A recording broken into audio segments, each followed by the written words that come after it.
1984 by George Orwell continued. Disc 3. Winston reached down and cautiously scratched his varicose ulcer. It had begun itching again. The thing you invariably came back to was the impossibility of knowing what life before the revolution had really been like. He took out of the drawer a copy of a children's history textbook which he had borrowed from Mrs. Parsons, and began copying a passage into the diary. In the old days, it ran, before the glorious revolution, London was not the beautiful city that we know today. It was a dark, dirty, miserable place where hardly anybody had enough to eat, and where hundreds and thousands of poor people had no boots on their feet, and not even a roof to sleep under. Children no older than you are had to work 12 hours a day for cruel masters who flogged them with whips if they worked too slowly, and fed them on nothing but stale bread crusts and water. But in among all this terrible poverty, there were just a few great big beautiful houses that were lived in by rich men who had as many as 30 servants to look after them. These rich men were called capitalists. They were fat, ugly men with wicked faces, like the one in the picture on the opposite page. You can see that he is dressed in a long black coat, which was called a frock coat, and a queer shiny hat shaped like a stovepipe, which was called a top hat. This was the uniform of the capitalists, and no one else was allowed to wear it. The capitalists owned everything in the world, and everyone else was their slave. They owned all the land, all the houses, all the factories, and all the money.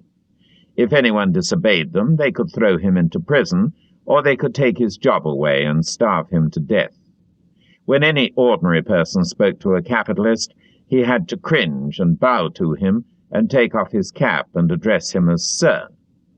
The chief of all the capitalists was called the king,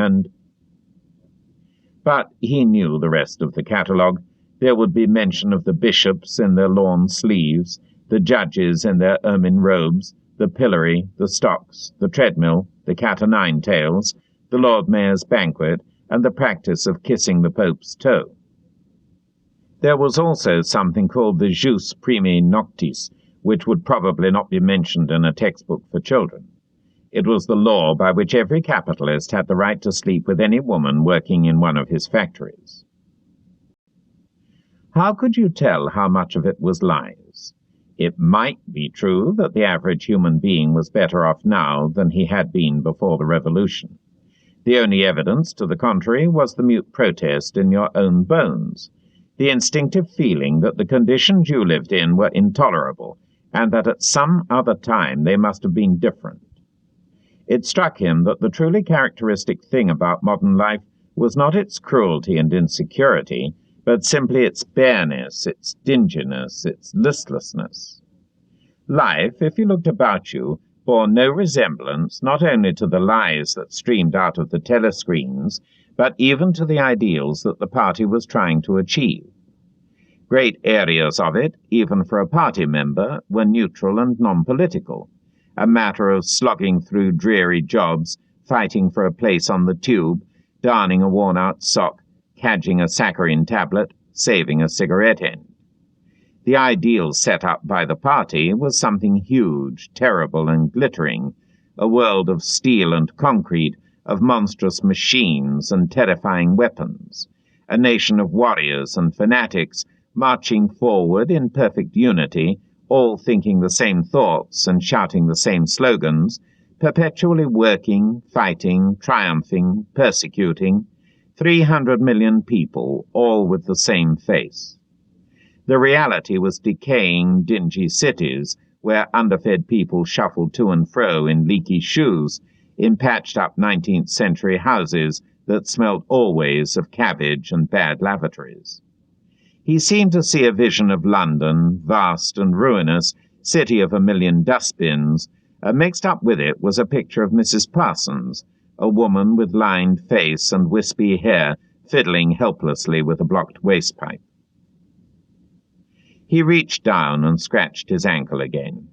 Day and night, the telescreens bruised your ears with statistics proving that people today had more food, more clothes, better houses, better recreations, that they lived longer, worked shorter hours, were bigger, healthier, stronger, happier, more intelligent, better educated than the people of 50 years ago. Not a word of it could ever be proved or disproved. The party claimed, for example, that today 40% of adult proles were literate. Before the revolution, it was said, the number had only been 15%. The party claimed that the infant mortality rate was now only 160 per thousand, whereas before the revolution it had been 300. And so it went on. It was like a single equation with two unknowns. It might very well be that literally every word in the history books, even the things that one accepted without question, was pure fantasy. For all he knew, there might never have been any such law as the jus primi noctis, or any such creature as a capitalist, or any such garment as a top hat. Everything faded into mist. The past was erased, the erasure was forgotten, the lie became truth.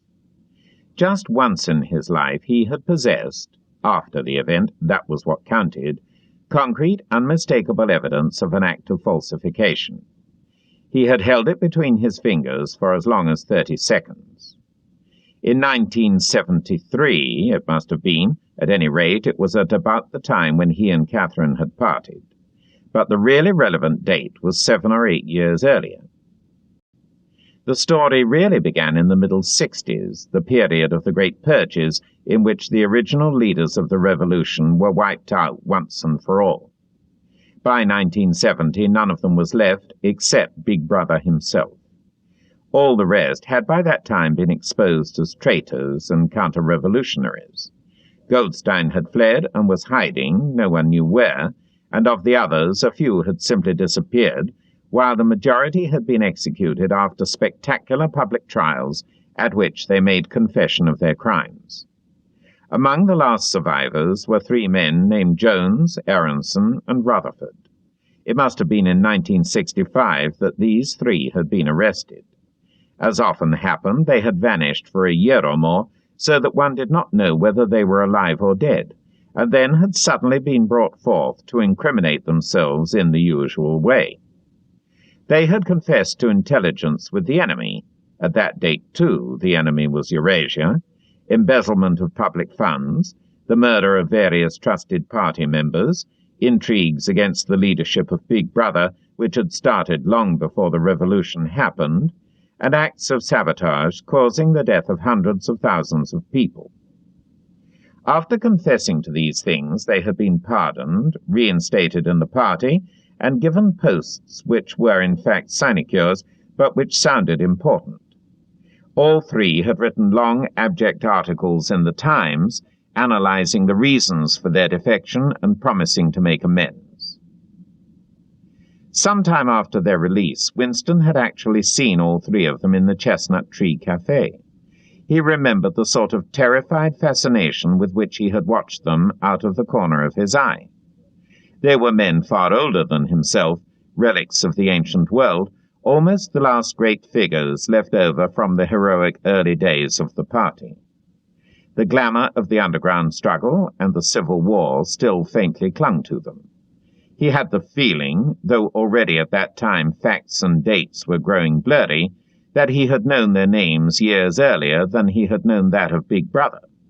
But also they were outlaws, enemies, untouchables, doomed with absolute certainty to extinction within a year or 2. No one who had once fallen into the hands of the thought police ever escaped in the end. They were corpses waiting to be sent back to the grave. There was no one at any of the tables nearest to them. It was not wise even to be seen in the neighborhood of such people. They were sitting in silence before glasses of the gin flavored with cloves, which was the speciality of the cafe. Of the 3, it was Rutherford whose appearance had most impressed Winston. Rutherford had once been a famous caricaturist, whose brutal cartoons had helped to inflame popular opinion before and during the Revolution. Even now, at long intervals, his cartoons were appearing in the Times. They were simply an imitation of his earlier manner, and curiously lifeless and unconvincing. Always they were a rehashing of the ancient themes: slum tenements, starving children, street battles, capitalists in top hats. Even on the barricades, the capitalists still seemed to cling to their top hats. An endless, hopeless effort to get back into the past. He was a monstrous man with a mane of greasy grey hair, his face pouched and seamed, with protuberant lips. At one time he must have been immensely strong. Now his great body was sagging, sloping, bulging, falling away in every direction. He seemed to be breaking up before one's eyes, like a mountain crumbling. It was the lonely hour of 15. Winston could not now remember how he had come to be in the cafe at such a time. The place was almost empty. A tinny music was trickling from the telescreens. The three men sat in their corner, almost motionless, never speaking. Uncommanded, the waiter brought fresh glasses of gin. There was a chessboard on the table beside them, with the pieces set out, but no game started. And then, for perhaps half a minute in all, something happened to the telescreens. The tune that they were playing changed, and the tone of the music changed too. There came into it, but it was something hard to describe. It was a peculiar, cracked, braying, jeering note. In his mind, Winston called it a yellow note. And then a voice from the telescreen was singing, "Under the spreading chestnut tree, I sold you and you sold me. There lie they and here lie we, under the spreading chestnut tree." The three men never stirred, but when Winston glanced again at Rutherford's ruinous face, he saw that his eyes were full of tears. And for the first time he noticed, with a kind of inward shudder, and yet not knowing at what he shuddered, that both Aronson and Rutherford had broken noses. A little later, all three were rearrested. It appeared that they had engaged in fresh conspiracies from the very moment of their release. At their second trial, they confessed to all their old crimes over again, with a whole string of new ones. They were executed, and their fate was recorded in the party histories, a warning to posterity. About 5 years after this, in 1973, Winston was unrolling a wad of documents which had just flopped out of the pneumatic tube onto his desk when he came on a fragment of paper which had evidently been slipped in among the others and then forgotten. The instant he had flattened it out, he saw its significance. It was a half-page torn out of the Times of about 10 years earlier, the top half of the page so that it included the date, and it contained a photograph of the delegates at some party function in New York. Prominent in the middle of the group were Jones, Aronson, and Rutherford. There was no mistaking them. In any case, their names were in the caption at the bottom. The point was that at both trials all three men had confessed that on that date they had been on Eurasian soil. They had flown from a secret airfield in Canada to a rendezvous somewhere in Siberia, and had conferred with members of the Eurasian General Staff, to whom they had betrayed important military secrets. The date had stuck in Winston's memory because it chanced to be Midsummer Day, but the whole story must be on record in countless other places as well. There was only one possible conclusion: the confessions were lies. Of course, this was not in itself a discovery. Even at that time, Winston had not imagined that the people who were wiped out in the purges had actually committed the crimes that they were accused of. But this was concrete evidence. It was a fragment of the abolished past, like a fossil bone which turns up in the wrong stratum and destroys a geological theory. It was enough to blow the party to atoms if in some way it could have been published to the world and its significance made known. He had gone straight on working. As soon as he saw what the photograph was and what it meant, he had covered it up with another sheet of paper. Luckily, when he unrolled it, it had been upside down from the point of view of the telescreen. He took his scribbling pad on his knee and pushed back his chair so as to get as far away from the telescreen as possible. To keep your face expressionless was not difficult, and even your breathing could be controlled, with an effort, but you could not control the beating of your heart, and the telescreen was quite delicate enough to pick it up. He let what he judged to be 10 minutes go by, tormented all the while by the fear that some accident, a sudden draught blowing across his desk, for instance, would betray him. Then, without uncovering it again, he dropped the photograph into the memory hole, along with some other waste papers. Within another minute, perhaps, it would have crumbled into ashes. That was 10, 11 years ago. Today, probably, he would have kept that photograph. It was curious that the fact of having held it in his fingers seemed to him to make a difference even now, when the photograph itself, as well as the event it recorded, was only memory. Was the party's hold upon the past less strong, he wondered, because a piece of evidence which existed no longer had once existed? But today, supposing that it could be somehow resurrected from its ashes, the photograph might not even be evidence. Already, at the time when he made his discovery, Oceania was no longer at war with Eurasia, and it must have been to the agents of Eurasia that the 3 dead men had betrayed their country. Since then, there had been other changes. 2, 3, he could not remember how many.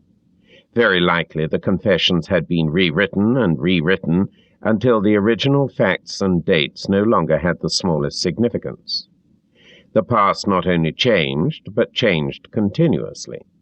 What most afflicted him with the sense of nightmare was that he had never clearly understood why the huge imposture was undertaken. The immediate advantages of falsifying the past were obvious, but the ultimate motive was mysterious. He took up his pen again and wrote, "I understand how. I do not understand why." He wondered, as he had many times wondered before, whether he himself was a lunatic. Perhaps a lunatic was simply a minority of one. At one time it had been a sign of madness to believe that the earth goes round the sun. Today, to believe that the past is unalterable. He might be alone in holding that belief, and if alone, then a lunatic. But the thought of being a lunatic did not greatly trouble him. The horror was that he might also be wrong. He picked up the children's history book and looked at the portrait of Big Brother which formed its frontispiece. The hypnotic eyes gazed into his own.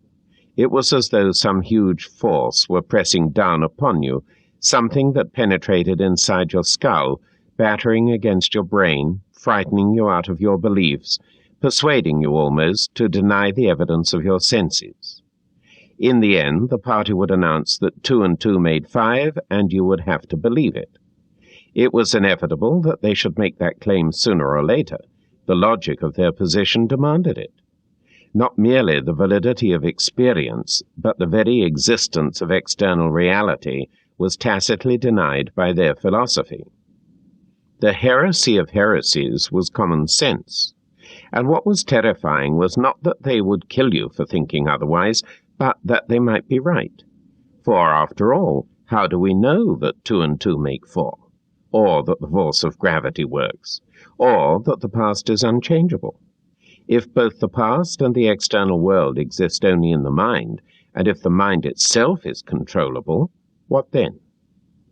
But no, his courage seemed suddenly to stiffen of its own accord. The face of O'Brien, not called up by any obvious association, had floated into his mind. He knew, with more certainty than before, that O'Brien was on his side. He was writing the diary for O'Brien, to O'Brien. It was like an interminable letter which no one would ever read, but which was addressed to a particular person and took its color from that fact. The party told you to reject the evidence of your eyes and ears. It was their final, most essential command. His heart sank as he thought of the enormous power arrayed against him, the ease with which any party intellectual would overthrow him in debate, the subtle arguments which he would not be able to understand, much less answer. And yet he was right. They were wrong, and he was right. The obvious, the silly, and the true had got to be defended. Truisms are true. Hold on to that. The solid world exists. Its laws do not change. Stones are hard, water is wet, objects unsupported fall toward the earth's center. With the feeling that he was speaking to O'Brien, and also that he was setting forth an important axiom, he wrote, "Freedom is the freedom to say that 2 + 2 make 4. If that is granted, all else follows." 8. From somewhere at the bottom of a passage, the smell of roasting coffee, real coffee, not Victory coffee, came floating out into the street. Winston paused involuntarily. For perhaps 2 seconds he was back in the half-forgotten world of his childhood. Then a door banged, seeming to cut off the smell abruptly as though it had been a sound. He had walked several kilometers over pavements, and his varicose ulcer was throbbing. This was the second time in 3 weeks that he had missed an evening at the community centre, a rash act, since you could be certain that the number of your attendances at the centre were carefully checked. In principle, a party member had no spare time and was never alone except in bed. It was assumed that when he was not working, eating, or sleeping, he would be taking part in some kind of communal recreations. To do anything that suggested a taste for solitude, even to go for a walk by yourself, was always slightly dangerous. There was a word for it in Newspeak. Own life, it was called, meaning individualism and eccentricity. But this evening, as he came out of the ministry, the balminess of the April air had tempted him. The sky was a warmer blue than he had seen it that year, and suddenly the long, noisy evening at the centre, the boring, exhausting games, the lectures, the creaking camaraderie oiled by gin, had seemed intolerable. On impulse, he had turned away from the bus stop and wandered off into the labyrinth of London, first south, then east, then north again, losing himself along unknown streets and hardly bothering in which direction he was going. "If there is hope," he had written in the diary, "it lies in the proles." The words kept coming back to him, statement of a mystical truth and a palpable absurdity. He was somewhere in the vague, brown-coloured slums to the north and east of what had once been St. Pancras Station. He was walking up a cobbled street of little 2-story houses with battered doorways which gave straight onto the pavement, and which were somehow curiously suggestive of rat-holes. There were puddles of filthy water here and there among the cobbles. In and out of the dark doorways, and down narrow alleyways that branched off on either side, people swarmed in astonishing numbers. Girls in full bloom, with crudely lipsticked mouths, and youths who chased the girls, and swollen, waddling women who showed you what the girls would be like in 10 years' time, and old bent creatures shuffling along on splayed feet, and ragged, barefooted children who played in the puddles and then scattered at angry yells from their mothers. Perhaps a quarter of the windows in the street were broken and boarded up. Most of the people paid no attention to Winston. A few eyed him with a sort of guarded curiosity. 2 monstrous women with brick-red forearms folded across their aprons were talking outside a doorway.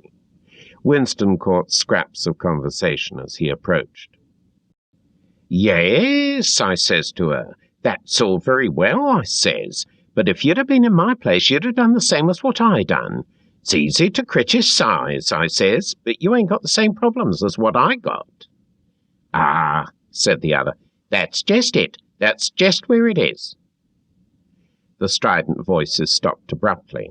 The women studied him in hostile silence as he went past. But it was not hostility exactly, merely a kind of wariness, a momentary stiffening, as at the passing of some unfamiliar animal. The blue overalls of the party could not be a common sight in a street like this. Indeed, it was unwise to be seen in such places unless you had definite business there. The patrols might stop you if you happened to run into them. "May I see your papers, comrade? What are you doing here? What time did you leave work? Is this your usual way home?" And so on and so forth. Not that there was any rule against walking home by an unusual route, but it was enough to draw attention to you if the thought police heard about it. Suddenly the whole street was in commotion. There were yells of warning from all sides. People were shooting into the doorways like rabbits. A young woman leapt out of a doorway a little ahead of Winston, grabbed up a tiny child playing in a puddle, whipped her apron round it, and leapt back again, all in one movement. At the same instant, a man in a concertina-like black suit, who had emerged from a side alley, ran toward Winston, pointing excitedly to the sky. "Steamer!" he yelled. "Look out, Governor! Bang overhead! Lay down quick!" Steamer was a nickname which, for some reason, the proles applied to rocket bombs. Winston promptly flung himself on his face. The proles were nearly always right when they gave you a warning of this kind. They seemed to possess some kind of instinct which told them several seconds in advance when a rocket was coming, although the rocket supposedly traveled faster than sound. Winston clasped his forearms about his head. There was a roar that seemed to make the pavement heave. A shower of light objects pattered onto his back. When he stood up, he found that he was covered with fragments of glass from the nearest window. He walked on. The bomb had demolished a group of houses 200 meters up the street. A black plume of smoke hung in the sky, and below it a cloud of plaster dust in which a crowd was already forming round the ruins. There was a little pile of plaster lying on the pavement ahead of him, and in the middle of it he could see a bright red streak. When he got up to it, he saw that it was a human hand severed at the wrist. Apart from the bloody stump, the hand was so completely whitened as to resemble a plaster cast. He kicked the thing into the gutter, and then, to avoid the crowd, turned down a side street to the right. Within 3 or 4 minutes he was out of the area which the bomb had affected, and the sordid swarming of life of the streets was going on as though nothing had happened. It was nearly 20 hours, and the drinking shops which the proles frequented, pubs they called them, were choked with customers. From their grimy swing doors, endlessly opening and shutting, there came forth a smell of urine, sawdust, and sour beer. In an angle formed by a projecting house front, 3 men were standing very close together, the middle one of them holding a folded-up newspaper which the other 2 were studying over his shoulders. Even before he was near enough to make out the expression on their faces, Winston could see absorption in every line of their bodies. It was obviously some serious piece of news that they were reading. He was a few paces away from them when suddenly the group broke up, and 2 of the men were in violent altercation. For a moment they seemed almost on the point of blows. "Can't you bleeding well listen to what I say? I tell you, no number ending in 781 for over 14 months. "Yes, it has, then." "No, it has not. Back home I got the old lot of them for over 2 years wrote down on a piece of paper. I takes them down regular as the clock, and I tell you, no number ending in 7.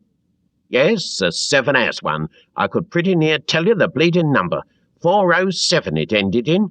It were in February, 2nd week in February. February, your grandmother. I got it all down in black and white, and I tell you, no number."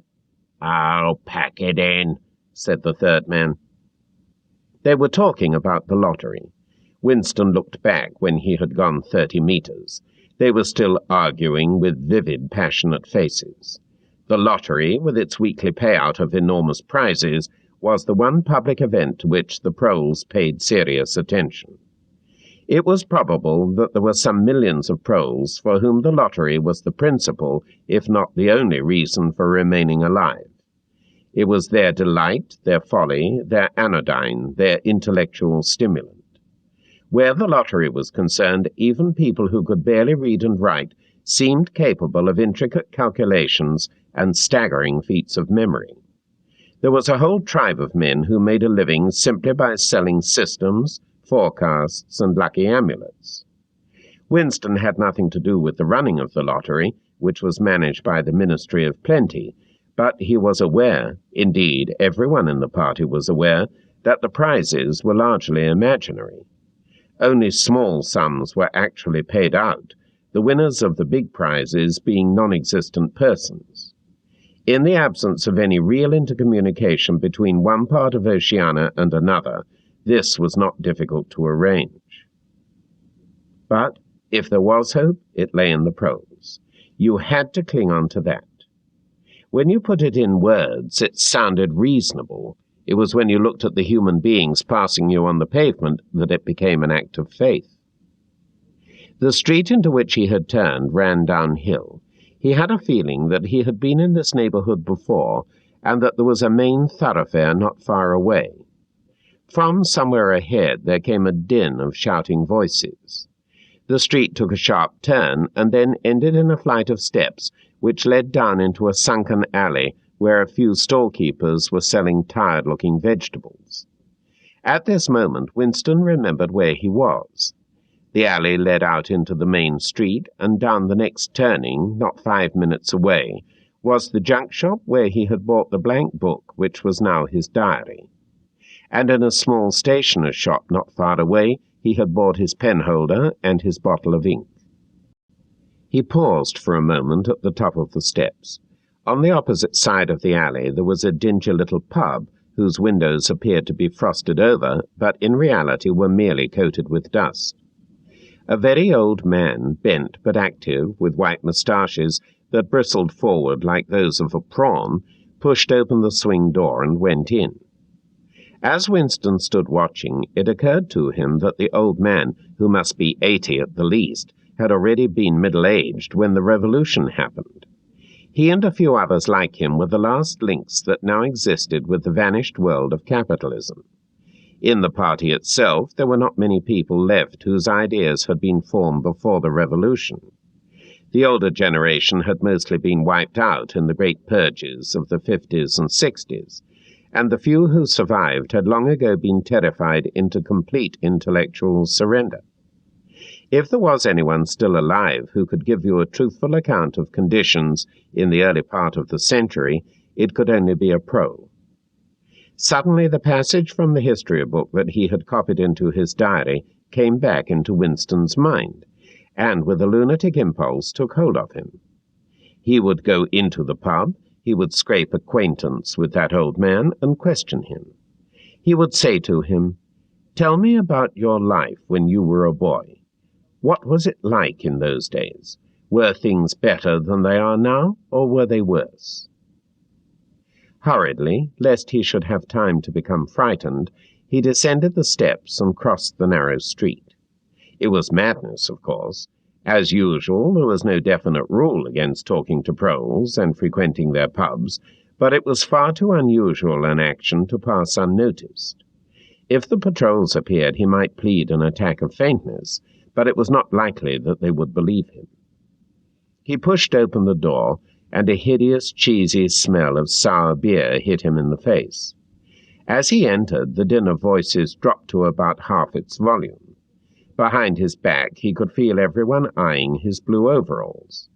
A game of darts, which was going on at the other end of the room, interrupted itself for perhaps as much as 30 seconds. The old man whom he had followed was standing at the bar, having some kind of altercation with the barman, a large, stout, hook-nosed young man with enormous forearms. A knot of others, standing round with glasses in their hands, were watching the scene. "I asked you civil enough, didn't I?" said the old man, straightening his shoulders pugnaciously. "You telling me you ain't got a pint mug in the old bleeding boozer?" "And what in hell's name is a pint?" said the barman, leaning forward with the tips of his fingers on the counter. "Ah, get him! Calls hisself a barman and dunno what a pint is. Why, a pint's the half of a quart, and there's 4 quarts to the gallon. Have to teach you the ABC next." "Never heard of 'em," said the barman shortly. "Litre and half-litre, that's all we serve. There's the glasses on the shelf in front of you." "I likes a pint," persisted the old man. "You could have drawed me off a pint easy enough. We didn't have these bleeding litres when I was a young man." "When you were a young man, we were all living in the treetops," said the barman, with a glance at the other customers. There was a shout of laughter, and the uneasiness caused by Winston's entry seemed to disappear. The old man's white-stubbled face had flushed pink. He turned away, muttering to himself, and bumped into Winston. Winston caught him gently by the arm. "May I offer you a drink?" he said. "You're a gent," said the other, straightening his shoulders again. He appeared not to have noticed Winston's blue overalls. "Pint," he added aggressively to the barman. "Pint a wallop." The barman swished 2 half-litres of dark brown beer into thick glasses which he had rinsed in a bucket under the counter. Beer was the only drink you could get in prole pubs. The proles were supposed not to drink gin, though in practice they could get hold of it easily enough. The game of darts was in full swing again, and the knot of men at the bar had begun talking about lottery tickets. Winston's presence was forgotten for a moment. There was a deal table under the window where he and the old man could talk without fear of being overheard. It was horribly dangerous, but at any rate there was no telescreen in the room, a point he had made sure of as soon as he came in. "He could have drawed me off a pint," grumbled the old man as he settled down behind his glass. "Half-litre ain't enough. It don't satisfy. An whole litre's too much. Starts my bladder running, let alone the price." "You must have seen great changes since you were a young man," said Winston tentatively. The old man's pale blue eyes moved from the darts board to the bar, and from the bar to the door of the gents, as though it were in the barroom that he expected the changes to have occurred. "The beer was better," he said finally, "and cheaper. When I was a young man, mild beer, wallop we used to call it, was 4p a pint. That was before the war, of course." "Which war was that?" said Winston. "It's all wars," said the old man vaguely. He took up his glass, and his shoulders straightened again. "Here's wishing you the very best of health." In his lean throat, the sharp-pointed Adam's apple made a surprisingly rapid up-and-down movement, and the beer vanished. Winston went to the bar and came back with 2 more half-litres. The old man appeared to have forgotten his prejudice against drinking a full litre. "You are very much older than I am," said Winston. "You must have been a grown man before I was born. You can remember what it was like in the old days, before the Revolution. People of my age don't really know anything about those times. We can only read about them in books, and what it says in the books may not be true. I should like your opinion on that. The history books say that life before the Revolution was completely different from what it is now. There was the most terrible oppression, injustice, poverty, worse than anything we can imagine. Here in London, the great mass of the people never had enough to eat from birth to death. Half of them hadn't even boots on their feet. They worked 12 hours a day, they left school at 9, they slept 10 in a room. And at the same time there were a very few people, only a few thousands, the capitalists they were called, who were rich and powerful. They owned everything that there was to own. They lived in great gorgeous houses with 30 servants, they rode about in motor cars and 4-horse carriages, they drank champagne, they wore top hats. The old man brightened suddenly. "Top hats," he said. "Funny you should mention 'em. The same thing come into my head only yesterday. I dunno why. I was just thinking I ain't seen a top hat in years. Gone right out they have. The last time I wore one was at my sister-in-law's funeral, and that was, well, I couldn't give you the date, but it must have been 50 years ago. Of course, it was only hired for the occasion, you understand." "It isn't very important about the top hats," said Winston patiently. "The point is, these capitalists, they and a few lawyers and priests and so forth who lived on them, were the lords of the earth. Everything existed for their benefit. You, the ordinary people, the workers, were their slaves. They could do what they liked with you. They could ship you off to Canada like cattle. They could sleep with your daughters if they chose.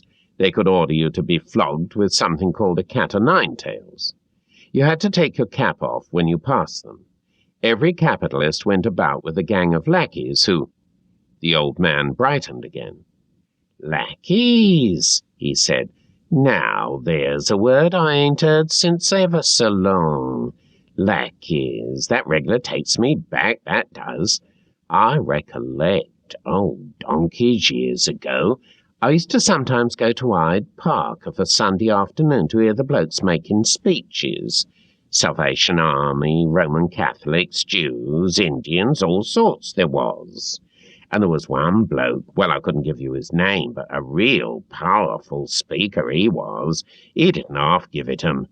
Lackeys, he says, lackeys of the bourgeoisie, flunkies of the ruling class.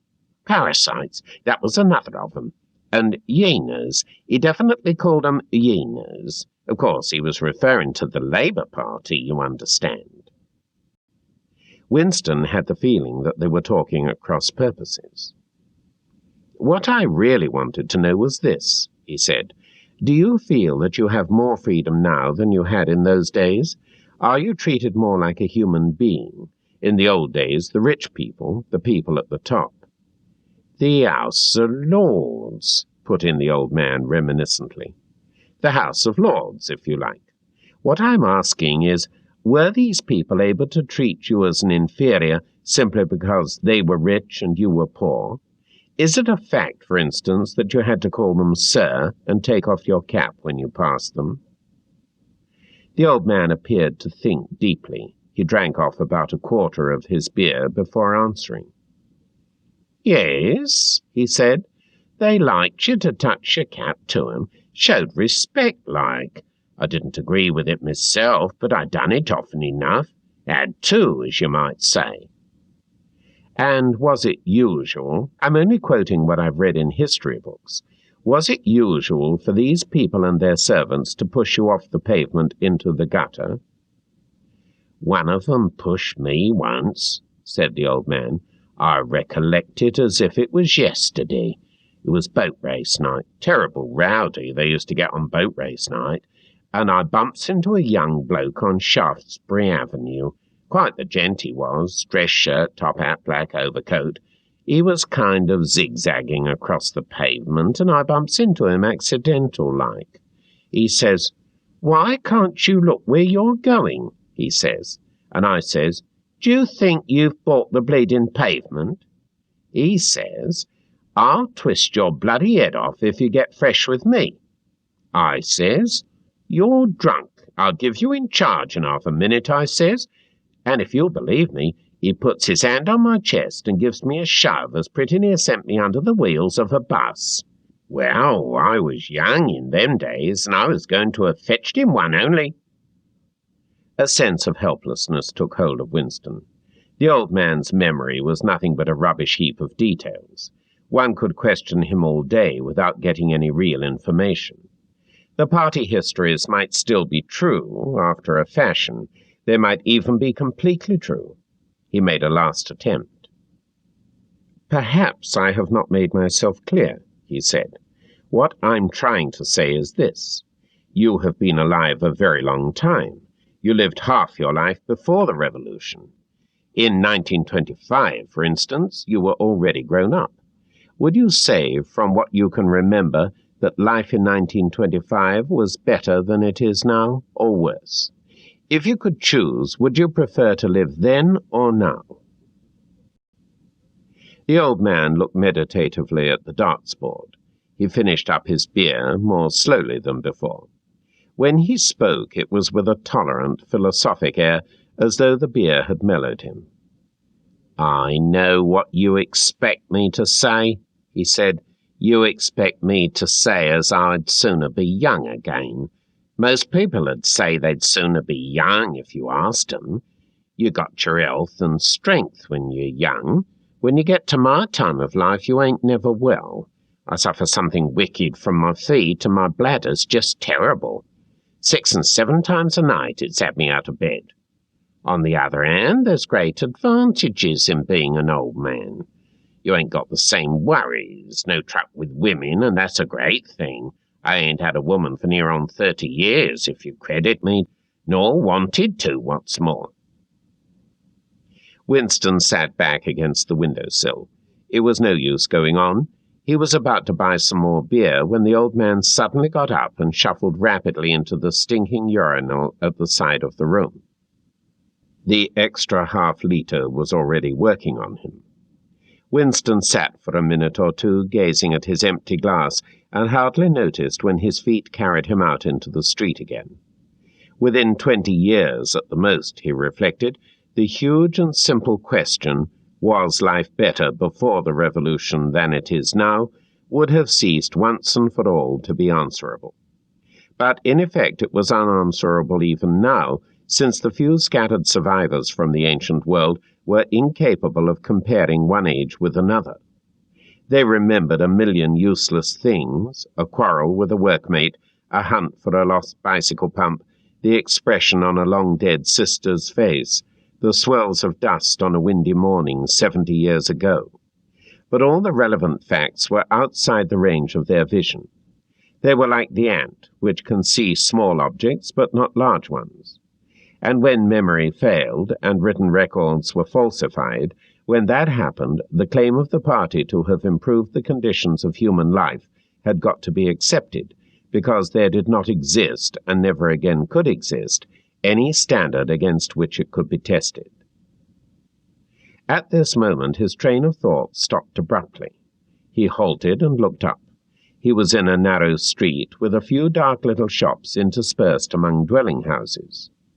Immediately above his head there hung 3 discoloured metal balls, which looked as if they had once been gilded. He seemed to know the place. Of course. He was standing outside the junk shop where he had bought the diary. A twinge of fear went through him. It had been a sufficiently rash act to buy the book in the beginning, and he had sworn never to come near the place again. And yet the instant that he allowed his thoughts to wander, his feet had brought him back here of their own accord. It was precisely against suicidal impulses of this kind that he had hoped to guard himself by opening the diary. At the same time, he noticed that although it was nearly 21 hours, the shop was still open. With the feeling that he would be less conspicuous inside than hanging about on the pavement, he stepped through the doorway. If questioned, he could plausibly say that he was trying to buy razor blades. The proprietor had just lighted a hanging oil lamp which gave off an unclean but friendly smell. He was a man of perhaps 60, frail and bowed, with a long, benevolent nose and mild eyes distorted by thick spectacles. His hair was almost white, but his eyebrows were bushy and still black.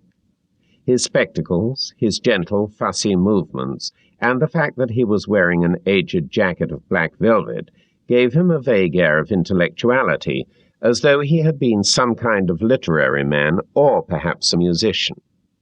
His voice was soft, as though faded, and his accent less debased than that of the majority of proles. "I recognized you on the pavement," he said immediately. "You're the gentleman that bought the young lady's keepsake album. That was a beautiful bit of paper, that was. Cream laid, it used to be called. There's been no paper like that made for, I dare say 50 years. He peered at Winston over the top of his spectacles. "Is there anything special I can do for you, or did you just want to look round?" "I was passing," said Winston vaguely. "I just looked in. I don't want anything in particular." "It's just as well," said the other, "because I don't suppose I could have satisfied you." He made an apologetic gesture with his soft-palmed hand. "You see how it is, an empty shop, you might say. Between you and me, the antique trade's just about finished. No demand any longer, and no stock either. Furniture, china, glass, it's all been broken up by degrees. And, of course, the metal stuff's mostly been melted down. I haven't seen a brass candlestick in years." The tiny interior of the shop was in fact uncomfortably full, but there was almost nothing in it of the slightest value.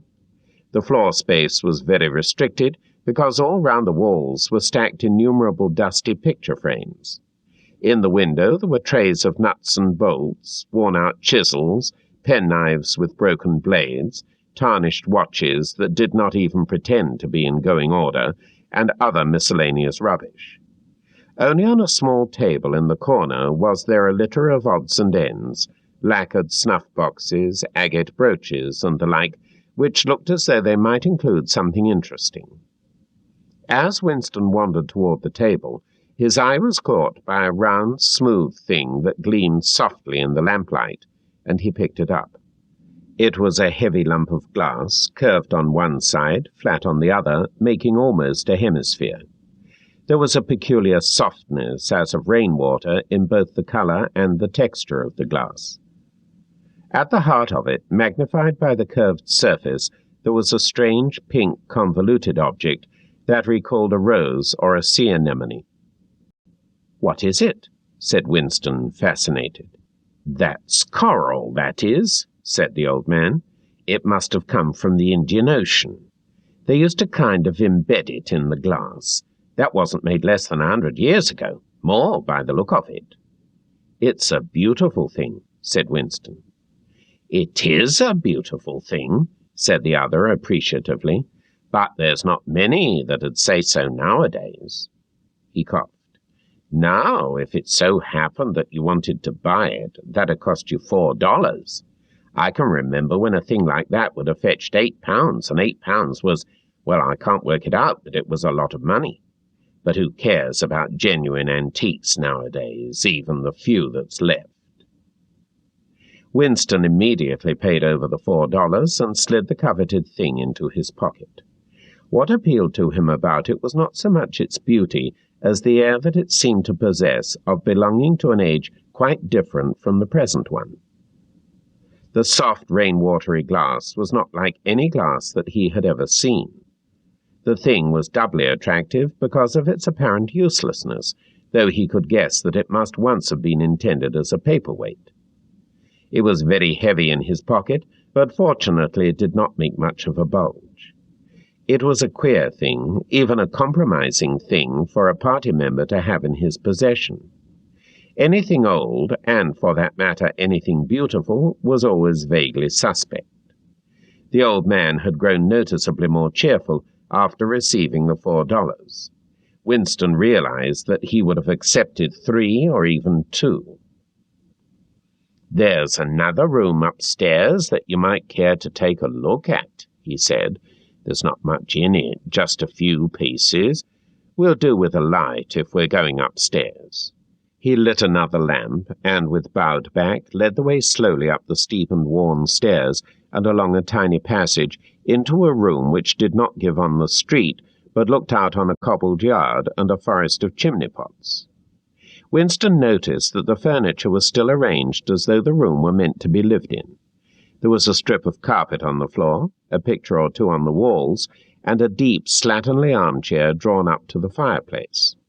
An old-fashioned glass clock with a 12-hour face was ticking away on the mantelpiece. Under the window, and occupying nearly a quarter of the room, was an enormous bed with the mattress still on it. "We lived here till my wife died," said the old man, half apologetically. "I'm selling the furniture off by little and little. Now, that's a beautiful mahogany bed, or at least it would be if you could get the bugs out of it, but I dare say you'd find it a little bit cumbersome." He was holding the lamp high up so as to illumine the whole room, and in the warm, dim light the place looked curiously inviting. The thought flitted through Winston's mind that it would probably be quite easy to rent the room for a few dollars a week if he dared to take the risk. It was a wild, impossible notion to be abandoned as soon as thought of. But the room had awakened in him a sort of nostalgia, a sort of ancestral memory. It seemed to him that he knew exactly what it felt like to sit in a room like this, in an armchair beside an open fire with your feet in the fender and a kettle on the hob, utterly alone, utterly secure, with nobody watching you, no voice pursuing you, no sound except the singing of the kettle and the friendly ticking of the clock. "There's no telescreen," he could not help murmuring. "Ah," said the old man. "I never had one of those things, too expensive, and I never seemed to feel the need of it somehow. Now, that's a nice gate-leg table in the corner there, though of course you'd have to put new hinges on it if you wanted to use the flaps." There was a small bookcase in the other corner, and Winston had already gravitated toward it. It contained nothing but rubbish.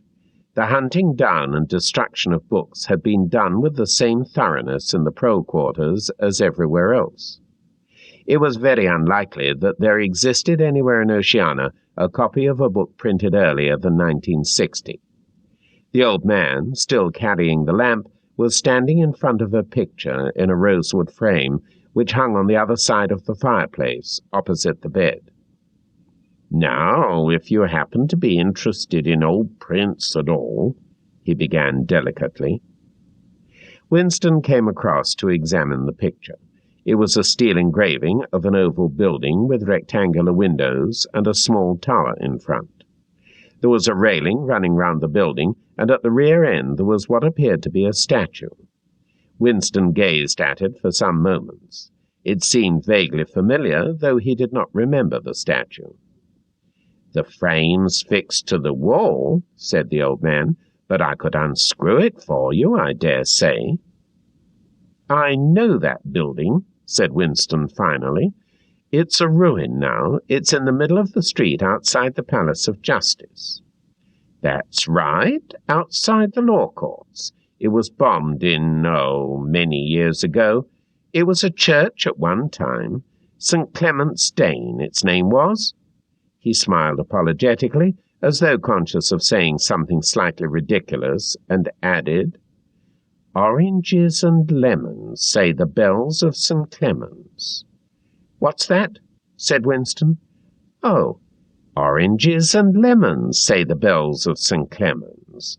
That was a rhyme we had when I was a little boy. How it goes on I don't remember, but I do know it ended up, 'Here comes a candle to light you to bed. Here comes a chopper to chop off your head.' It was a kind of a dance. They held out their arms for you to pass under, and when they came to 'Here comes a chopper to chop off your head,' they brought their arms down and caught you. It was just names of churches. All the London churches were in it, all the principal ones, that is." Winston wondered vaguely to what century the church belonged. It was always difficult to determine the age of a London building. Anything large and impressive, if it was reasonably new in appearance, was automatically claimed as having been built since the Revolution, while anything that was obviously of earlier date was ascribed to some dim period called the Middle Ages. The centuries of capitalism were held to have produced nothing of any value. One could not learn history from architecture any more than one could learn it from books. Statues, inscriptions, memorial stones, the names of streets, anything that might throw light upon the past had been systematically altered. "I never knew it had been a church," he said. "There's a lot of them left, really," said the old man, "though they've been put to other uses. Now, how did that rhyme go? I've got it. 'Oranges and lemons, say the bells of St. Clement's. You owe me 3 farthings, say the bells of St. Martin's.' There now, that's as far as I can get. A farthing, that was a small copper coin, looked something like a cent." "Where was St. Martin's?" said Winston. "St. Martin's? That's still standing. It's in Victory Square, alongside the picture gallery, a building with a kind of a triangular porch and pillars in front and a big flight of steps." Winston knew the place well. It was a museum used for propaganda displays of various kinds, scale models of rocket bombs and floating fortresses, waxwork tableaux illustrating enemy atrocities, and the like. "St. Martin's in the Fields, it used to be called," supplemented the old man, "though I don't recollect any fields anywhere in those parts." Winston did not buy the picture. It would have been an even more incongruous possession than the glass paperweight, and impossible to carry home unless it were taken out of its frame. But he lingered for some minutes more, talking to the old man, whose name he discovered was not Weeks, as one might have gathered from the inscription over the shop front, but Charrington.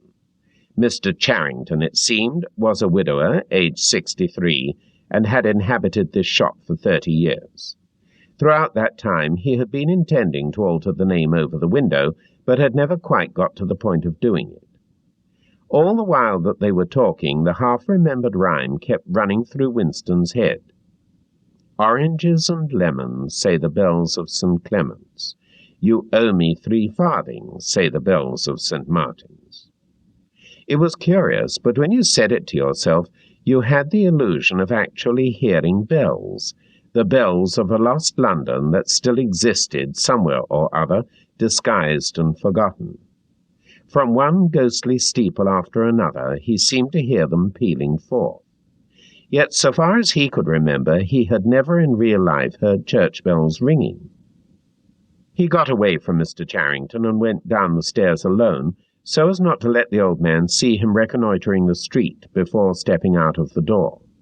He had already made up his mind that after a suitable interval, a month say, he would take the risk of visiting the shop again.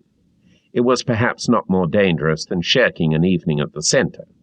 The serious piece of folly had been to come back here in the first place after buying the diary, and without knowing whether the proprietor of the shop could be trusted. However, yes, he thought again, he would come back. He would buy further scraps of beautiful rubbish. He would buy the engraving of St. Clement's Dane, take it out of its frame, and carry it home concealed under the jacket of his overalls. He would drag the rest of that poem out of Mr. Charrington's memory. Even the lunatic project of renting the room upstairs flashed momentarily through his mind again. For perhaps 5 seconds, exaltation made him careless, and he stepped out onto the pavement without so much as a preliminary glance through the window. He had even started humming to an improvised tune. Oranges and lemons, say the bells of St. Clement's. You owe me 3 farthings, say the... Suddenly his heart seemed to turn to ice and his bowels to water. A figure in blue overalls was coming down the pavement not 10 meters away. It was the girl from the fiction department, the girl with dark hair. The light was failing, but there was no difficulty in recognizing her. She looked him straight in the face, then walked quickly on as though she had not seen him. For a few seconds, Winston was too paralyzed to move. Then he turned to the right and walked heavily away, not noticing for the moment that he was going in the wrong direction. At any rate, one question was settled. There was no doubting any longer that the girl was spying on him. She must have followed him here because it was not credible that by pure chance she should have happened to be walking on the same evening up the same obscure back street, kilometers distant from any quarter where party members lived. It was too great a coincidence. Whether she was really an agent of the thought police or simply an amateur spy actuated by officiousness hardly mattered. It was enough that she was watching him. Probably she had seen him go into the pub as well. It was an effort to walk. The lump of glass in his pocket banged against his thigh at each step, and he was half-minded to take it out and throw it away. The worst thing was the pain in his belly. For a couple of minutes he had the feeling that he would die if he did not reach a lavatory soon. But there would be no public lavatories in a quarter like this. Then the spasm passed, leaving a dull ache behind. The street was a blind alley. Winston halted, stood for several seconds wondering vaguely what to do, then turned round and began to retrace his steps. As he turned, it occurred to him that the girl had only passed him 3 minutes ago, and that by running he could probably catch up with her. He could keep on her track till they were in some quiet place, and then smash her skull in with a cobblestone. The piece of glass in his pocket would be heavy enough for the job. But he abandoned the idea immediately, because even the thought of making any physical effort was unbearable. He could not run, he could not strike a blow. Besides, she was young and lusty, and would defend herself. He thought also of hurrying to the community centre and staying there till the place closed, so as to establish a partial alibi for the evening. But that, too, was impossible. A deadly lassitude had taken hold of him. All he wanted was to get home quickly and then sit down and be quiet. It was after 22 hours when he got back to the flat. The lights would be switched off at the main at 23:30. He went into the kitchen and swallowed nearly a teacupful of Victory gin. Then he went to the table in the alcove, sat down, and took the diary out of the drawer. But he did not open it at once. From the telescreen a brassy female voice was squalling a patriotic song. He sat staring at the marbled cover of the book, trying without success to shut the voice out of his consciousness. It was at night that they came for you, always at night. The proper thing was to kill yourself before they got you. Undoubtedly, some people did so. Many of the disappearances were actually suicides. But it needed desperate courage to kill yourself in a world where firearms or any quick and certain poison were completely unprocurable. He thought with a kind of astonishment of the biological uselessness of pain and fear, the treachery of the human body, which always freezes into inertia at exactly the moment when a special effort is needed. He might have silenced the dark-haired girl if only he had acted quickly enough, but precisely because of the extremity of his danger, he had lost the power to act. It struck him that in moments of crisis one is never fighting against an external enemy, but always against one's own body. Even now, in spite of the gin, the dull ache in his belly made consecutive thought impossible. And it is the same, he perceived, in all seemingly heroic or tragic situations. On the battlefield, in the torture chamber, on a sinking ship, the issues that you are fighting for are always forgotten, because the body swells up until it fills the universe, and even when you are not paralyzed by fright or screaming with pain, life is a moment-to-moment struggle against hunger or cold or sleeplessness, against a sour stomach or an aching tooth. He opened the diary. It was important to write something down. The woman on the telescreen had started a new song. Her voice seemed to stick into his brain like jagged splinters of glass. He tried to think of O'Brien, for whom or to whom the diary was written, but instead he began thinking of the things that would happen to him after the thought police took him away. It would not matter if they killed you at once. To be killed was what you expected. But before death, nobody spoke of such things, yet everybody knew of them. There was the routine of confession that had to be gone through, the groveling on the floor and screaming for mercy, the crack of broken bones, the smashed teeth and bloody clots of hair. Why did you have to endure it, since the end was always the same? Why was it not possible to cut a few days or weeks out of your life? Nobody ever escaped detection, and nobody ever failed to confess. When once you had succumbed to thought crime, it was certain that by a given date you would be dead. Why then did that horror, which altered nothing, have to lie embedded in future time? He tried, with a little more success than before, to summon up the image of O'Brien. "We shall meet in the place where there is no darkness," O'Brien had said to him. He knew what it meant, or thought he knew. The place where there is no darkness was the imagined future, which one would never see, but which, by foreknowledge, one could mystically share in. But with the voice from the telescreen nagging at his ears, he could not follow the train of thought further. He put a cigarette in his mouth. Half the tobacco promptly fell out onto his tongue, a bitter dust which was difficult to spit out again. The face of Big Brother swam into his mind, displacing that of O'Brien. Just as he had done a few days earlier, he slid a coin out of his pocket and looked at it. The face gazed up at him, heavy, calm, protecting. But what kind of smile was hidden beneath the dark moustache? Like a leaden knell, the words came back at him. War is peace. Freedom is slavery. Ignorance is strength. Part 2. It was the middle of the morning, and Winston had left his cubicle to go to the lavatory. A solitary figure was coming toward him from the other end of the long, brightly lit corridor. It was the girl with dark hair. 4 days had gone past since the evening when he had run into her outside the junk shop. As she came nearer, he saw that her right arm was in a sling, not noticeable at a distance because it was of the same color as her overalls. Probably she had crushed her hand while swinging round one of the big kaleidoscopes on which the plots of novels were roughed in. It was a common accident in the fiction department. They were perhaps 4 meters apart when the girl stumbled and fell almost flat on her face. A sharp cry of pain was wrung out of her. She must have fallen right on the injured arm. Winston stopped short. The girl had risen to her knees.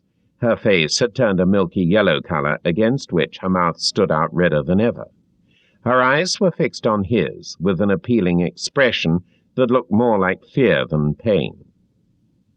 A curious emotion stirred in Winston's heart. In front of him was an enemy who was trying to kill him. In front of him also was a human creature, in pain and perhaps with a broken bone. Already he had instinctively started forward to help her. In the moment when he had seen her fall on the bandaged arm, it had been as though he felt the pain in his own body. "You're hurt?" he said. "It's nothing. My arm. It'll be all right in a second." She spoke as though her heart were fluttering. She had certainly turned very pale. "You haven't broken anything?"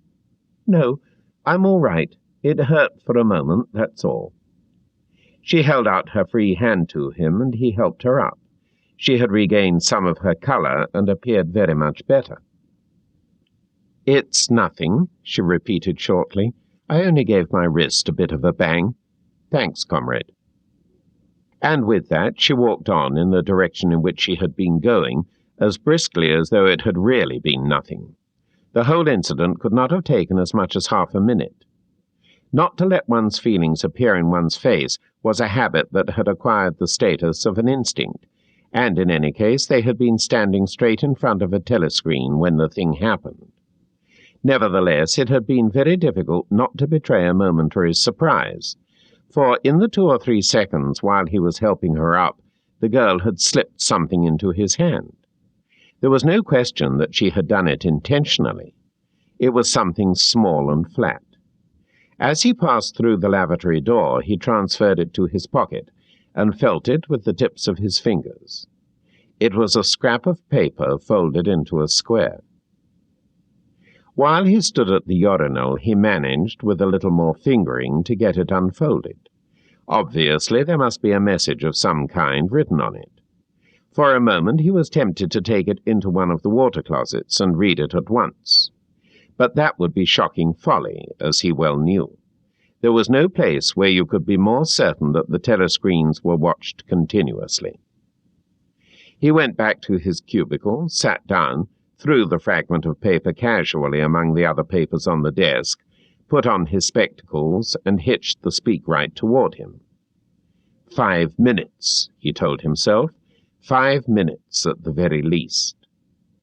His heart bumped in his breast with frightening loudness. Fortunately, the piece of work he was engaged on was mere routine, the rectification of a long list of figures not needing close attention. Whatever was written on the paper, it must have some kind of political meaning. As far as he could see, there were 2 possibilities. One, much more the likely, was that the girl was an agent of the thought police, just as he had feared. He did not know why the thought police should choose to deliver their messages in such a fashion, but perhaps they had reasons. The thing that was written on the paper might be a threat, a summons, an order to commit suicide, a trap of some description. But there was another, wilder possibility that kept raising its head, though he tried vainly to suppress it. This was that the message did not come from the thought police at all, but from some kind of underground organization. Perhaps the Brotherhood existed after all. Perhaps the girl was part of it. No doubt the idea was absurd, but it had sprung into his mind in the very instant of feeling the scrap of paper in his hand.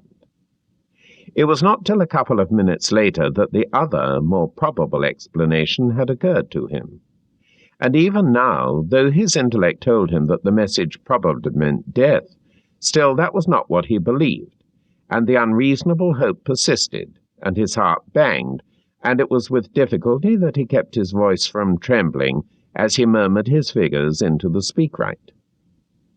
He rolled up the completed bundle of work and slid it into the pneumatic tube. 8 minutes had gone by. He readjusted his spectacles on his nose, sighed, and drew the next batch of work toward him with the scrap of paper on top of it. He flattened it out. On it was written in a large, unformed handwriting, "I love you." For several seconds he was too stunned even to throw the incriminating thing into the memory hole.